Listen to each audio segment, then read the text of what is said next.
Écoutez, on commence par du coup Inter Atlético Madrid, quand même gros match, gros match entre deux grosses équipes. Greg, qui avantage qui? Je pense que ce match va jouer au tir au but, donc je dirais un partout à l'aller, un partout au retour. Les qualifs de l'Inter au tir au but. Ok. Attends, on reverra après pour le. Ça, on fera les C'est ça. résultats Et je évidemment. pense qu'en plus, les deux sont dans une belle forme. Mhm. Donc franchement, ça va être un très gros match en effet. Ok.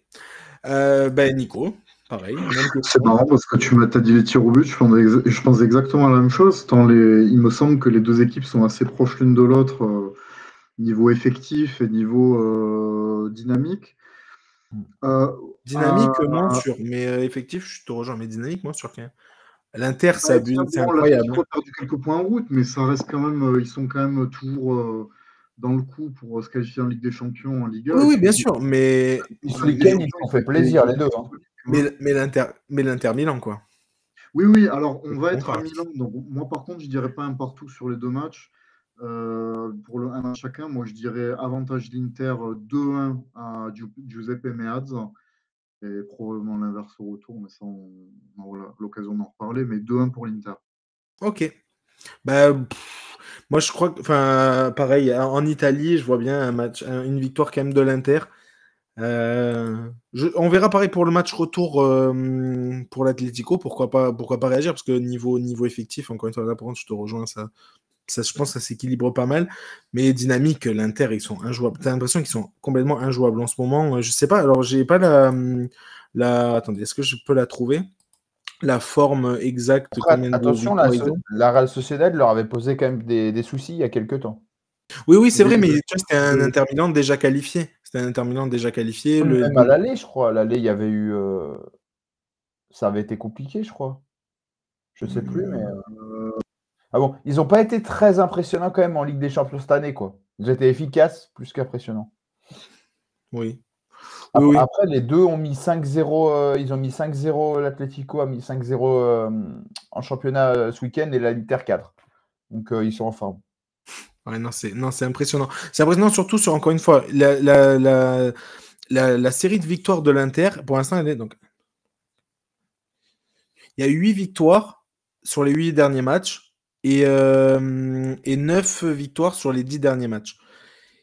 Et le match enfin voilà, c'est pas un match, comment dire, c'est pas une défaite, c'est un match nul contre le Genoa. Donc ils sont impressionnants. En ce moment, sincèrement, ils sont vraiment, vraiment impressionnants. Moi, c'est ça qui me fait juste les mettre un tout petit peu devant pour ce match-là et surtout là-bas. J'hésite entre un 2-0 ou un 2-1, mais allez, je dirais 2-1 pour garder l'Atlético en course et pour le spectacle, du coup, 2-1, Ce qui est- 2-1 l'Inter. Juste pour rebondir sur ce que tu disais, ce qui est impressionnant aussi, c'est que moi je trouve qu'ils ont vraiment une belle identité de jeu. Ils ont quand même. Euh, et c'est là où, à mon avis, c'est ce qui fait la différence avec une équipe comme la Juve, c'est que la Juve, il y avait résultat, mais le fond de jeu n'a jamais été vraiment là. Oh, c'est catastrophique. Ouais. Alors que l'Inter a vraiment proposé un football quand même assez attractif, avec des joueurs de qualité. Donc je pense que c'est. Et un effectif très. Avec des joueurs interchangeables. Notamment en Mais attaque. Donc je trouve que c'est une équipe qui est très complète. Et attention, cette année, j'en fais vraiment un outsider en Ligue des Champions. Mm. S'ils passent le tour contre l'Atlético, ça peut faire mal. Non, mais ils sont meilleurs. Enfin, encore une fois, l'Inter, c'est pour ça que je disais de quoi on parle. C'est meilleure attaque de Serie A, mais largement. Donc, ils sont 59 buts. Je crois que le deuxième en Serie A en termes d'attaque, ça doit être l'AC Milan, en 49. Donc, il y a quand même 10 buts d'écart. Et en défense, pareil, meilleure défense avec seulement 12 buts encaissés Non, en mais ils marchent sur l'eau. 24 Ils nous matchs. font une Napoli, tout simplement. C'est impressionnant. Ils marchent Sincèrement, sur l'eau. c'est Puis ouais, Lautaro, on en a parlé tout à l'heure, mais Lautaro a passé un cap incroyable. Et Marcus Mhm. Thuram, franchement, le duo, il marche du feu de Dieu. Sur les côtés, même Pavard fait son job. Au milieu, bon, on a parlé avec Barella, tout ça, c'est très costaud. Tchalanoglu aussi. Il Sommer, continue. on sait que c'est un gardien costaud.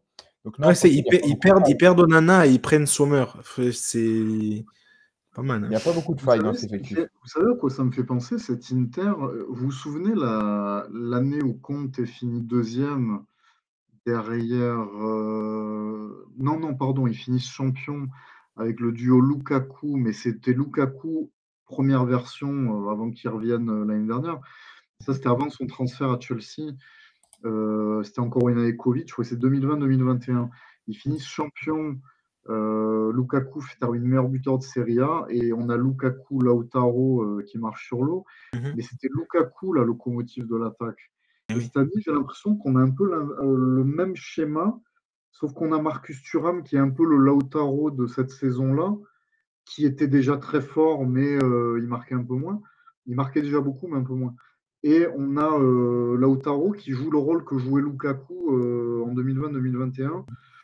Et on avait vraiment, en plus, cette année-là, ils vont en finale de Ligue Europa contre Séville. Eh oui. C'est vrai que c'est un. On avait l'impression de voir un rouleau compresseur. Et cette année, on a l'impression de voir la même chose, avec des joueurs sur le banc. À l'époque, c'était Dzeko. Vous avez Arnautovic et Sanchez, qui jouent moins, mais Arnautovic, il rentre, il marque souvent. Donc c'est une équipe qui vraiment est bien construite. Et tu trouves Thuram bluffant, parce que venir une saison, alors qu'il ne connaissait pas la Serie A, venir comme ça s'imposer à l'Inter et marquer, je crois qu'il en est à 9 ou 10 buts et 9 passes décisives ou un truc comme ça, c'est quand même assez extraordinaire. Donc bravo à lui, bravo à l'Inter. Et Lautaro qui a pris en plus une autre dimension parce que maintenant il est devenu capitaine. Donc c'est dire quand même l'importance qu'il a, quoi. C'est clair. Non, c'est C'est clair. vrai que c'est un joueur, je pense qu'il n'y a pas beaucoup de monde qui aurait pu penser qu'il aille aussi loin en Europe, quoi. Mhm. Je crois que c'est un ancien joueur du Racing en Argentine, il me semble. Mhm. Et voilà, donc c'est impressionnant. C'est franchement, ouais, c'est clair. Ok, bah écoutez, très bien. On passe au deuxième match de mardi. Pareil, en accélère un petit peu. Pareil, là, il y a peut-être moins de trucs à dire. Enfin, moins Après, de trucs à dire, je sais pas, j'avais mais... juste une toute Ah, bien petite sûr, question. vas-y. Dis-moi. Rapidement, c'est étant donné que Simeone est argentin et Ouais. que Lautaro est argentin, donc ils se connaissent bien, est-ce que vous pensez qu'entre guillemets, Simeone va, entre guillemets, créer un plan anti-Lautaro ou pas vraiment? Moi, je le vois pas comme ça. Vas-y, Je le vas-y. vois en tenter de créer un plan contre, contre l'attaque tout court, quoi. Je veux dire, Moi, les... j'allais dire contre l'équipe de l'Inter, Ouais, notamment les pistons, parce s'il y a une, j'ai envie de dire une cible, des choses à cibler, c'est au niveau des côtés, parce que Di Marco Ouais, Di Marco, c'est incroyable. ou Dumfries, ça monte, ça descend, ça fait l'essuie-glace, c'est très performant et ça court tout au long du match. Ça attaque bien, ça défend bien, donc moi, ce serait plus un plan sur les côtés. Bon, il y a aussi des joueurs dans l'axe, mais si on fait un plan anti-Lautaro, il y a quand même Marcus, Marcus Thuram qui est à côté. Donc, Non, mais c'est une équipe vraiment impressionnante et vraiment, vraiment complète. Pour le coup, Ouais, ils sont c'est vrai. vraiment, vraiment complets. Donc ça va être, moi, je vois bien en tout surtout cas, ça un va être plan pas de mal. Cholo qui va faire un peu de catenaccio, qui va jouer derrière parce que Mm. il a l'habitude de. Enfin, il le fait moins cette année, mais quand il veut le faire, il le fait bien. C'est clair. Ok, bon, on passe au match entre le PSV et le Borussia Dortmund. Allez, avantage Dortmund clair ou attention PSV, Greg? Attention PSG, parce qu'ils sont pas là pour rien. Maintenant, je pense que si Dortmund joue à son niveau de jeu, moi, je vois pas réellement le PSV les inquiéter. Je trouve pas que cette équipe est, certes, aux Pays-Bas, elle cartonne, mais je trouve pas que cette équipe est très impressionnante. Contre le RC Lens, ils font un bon match, ils sont pas réalistes, et c'est un miracle qu'ils se fassent pas égaliser sur le poteau de Haïdara, il me semble. Mhm. Donc je pense que Dortmund est un peu mieux armé quand même. Et Dortmund reste sur quand même. Bah là, ils ont fait un match moyen vraiment à Ouais, Wolfsburg. Wolfsburg. Et avant, ils avaient quand même battu Fribourg. Donc je pense que Dortmund est quand même un peu au-dessus. Puis en plus, on va pas se mentir, c'est un peu une aubaine quand même de jouer le PSV pour eux, pour ce Dortmund-là, en huitième de Ligue des Champions, quoi. Ça, c'est pas faux. Mais Euh, attention quand même au PSV. Bien sûr. Et toi, Nico, t'en penses quoi? Moi, je vois un petit un partout, parce que c'est vrai que Dortmund à l'extérieur a beaucoup plus de mal qu'à domicile. Le PSV, j'ai envie de dire, c'est un peu comme le Feyenoord. Ce sont des équipes qui peuvent être dangereuses à domicile, Mais si vous voulez contrecarrer, que vous jouez sérieusement, avec un meilleur niveau, normalement, vous ne perdez pas. Ou même si vous perdez, vous gagnez à la maison au retour. Donc moi, je vois un petit 1 partout. Ok. Ben, moi, je vois un bon vieux 0-0 sur ce match-là. Voilà. Je pense que le PSV l'a montré contre Lens, hein, ils sont capables de défendre et de. Et moi, je vois un 2-1 pour Dortmund alors. Ah J'avais oui, pas ok. donné mon prono. Très bien pour terminer. Ok, très bien. Oui, non, je vois un 0-0. Attention, encore une fois, oui, tu as raison de le préciser. Attention au PSV. Ils ont été capables aussi de faire match nul contre Arsenal, de battre Séville. Bon, c'est assez malade et tout ça, mais c'est vrai qu'on les a un peu vus. Puis, ben, Luc De Jong, évidemment, voilà, il est toujours là pour mettre sa tête. Bakayoko sur le côté fait pas mal de différences, mais. Je pense voilà, le Dortmund va s'en sortir au retour et je vois pour le coup un 0-0, un match pas ultra intéressant. Hein, après, encore une fois, hein, j'espère me tromper, mais je vois pas un match super intéressant entre ces deux clubs. Juste attention, Niklas Füllkrug, moi j'en avais parlé en début de saison, qui voilà, commence à s'affirmer dans cette équipe de Dortmund, qui marque but sur but en ce moment, il est dans une grande forme. Avec Daniel Malen, lui, qui a trouvé son rythme de croisière et qui, je trouve, est de plus en plus impressionnant dans cette équipe. Mhm. Alors, à l'aller, on verra plus au retour. Je les vois s'exprimer plus au retour qu'à l'aller. Oui, c'est exactement Mais ça. Oui. à l'aller, oui, s'ils arrivent à négocier, à pas encaisser de but, ou en tout cas faire un partout là-bas, oui, moi je vois bien ce résultat-là. Ok, très bien. Alors qu'à l'heure, ben, juste pour revenir, à l'heure c'est blessé, hein, si je me trompe pas, donc il sera pas Ouais. disponible. Et le héros de la CAN. C'est une blessure qu'il avait contractée avant la CAN et il a joué sur cette blessure à la CAN et il a marqué ses buts décisifs. Mais à la fin, ben, ça n'a pas tenu et il est revenu en héros à Dortmund, mais avec une blessure. Oui. Exact. Ok, on passe au match de mercredi. Pareil, sans perdre plus de temps. FC Porto Arsenal. Les Gunners sont sur une dynamique flippante, j'ai envie de dire, Greg. Oui, bah je vais pas être très original, mais victoire d'Arsenal. Et beaucoup de buts parce que je pense que Porto, c'est pas non plus dingue en plus. Donc je dirais 4-1 pour Arsenal. Ouf, ok. Ok.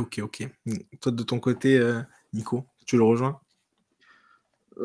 Pourquoi pas victoire d'Arsenal, mais plutôt un 3-2 parce que Porto à domicile, c'est quand même costaud. En Coupe d'Europe, ils sont toujours difficiles à manier. Alors, contre les clubs anglais, ils ont du mal parce qu'il y a quelques années, il y a Liverpool qui leur était était venu leur en passer 5, je crois, 2 années d'affilée. Donc, ils ont un peu de mal contre les clubs anglais.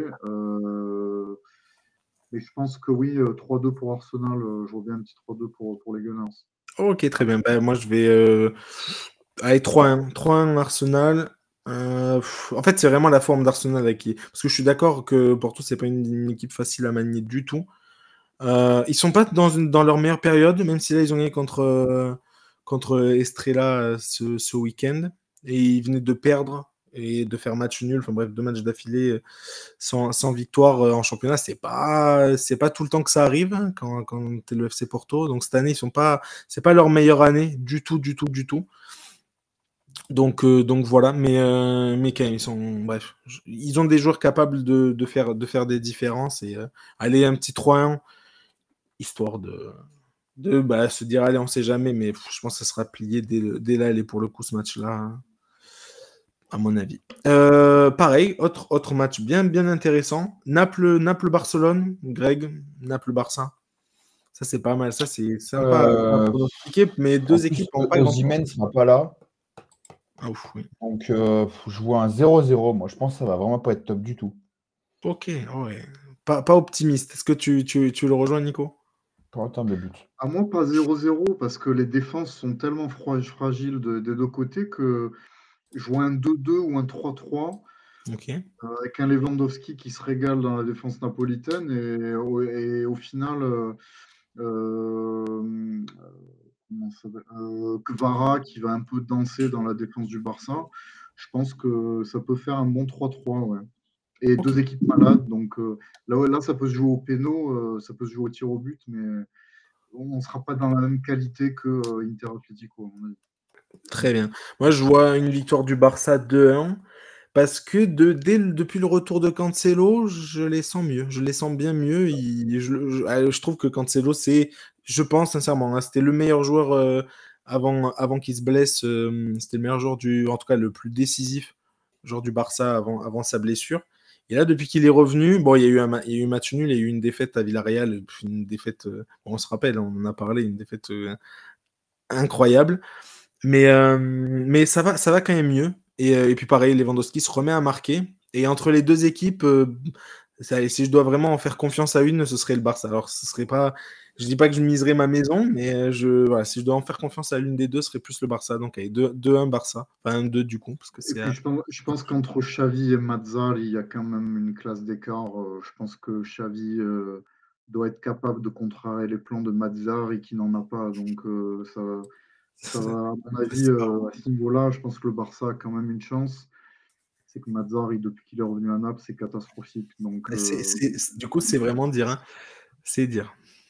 Parce que le voilà. Xavi, Mais c'est je pas. me base sur les résultats, j'ai rien contre Mazzarri à la base. C'est juste que, Mm. Mais encore une surtout que fois, sa tête est mise à prix déjà, Mazzarri. Il y a déjà des rumeurs. Bah oui. qu'il a, quoi. Sa tête est déjà mise à prix. Il y a déjà des rumeurs d'entraîneurs qui peuvent arriver. Moi, je trouve ça incroyable que cet entraîneur soit toujours là, alors que Garcia, pourtant, je ne suis pas le premier fan de Rudy Garcia. Ouais. Il est forcé de constater que Garcia a fait moins pire que Mazzar et il est parti avant. Donc, Mazzar, il jouit d'un crédit incroyable vis-à-vis de Laurentiis. Ça, c'est clair.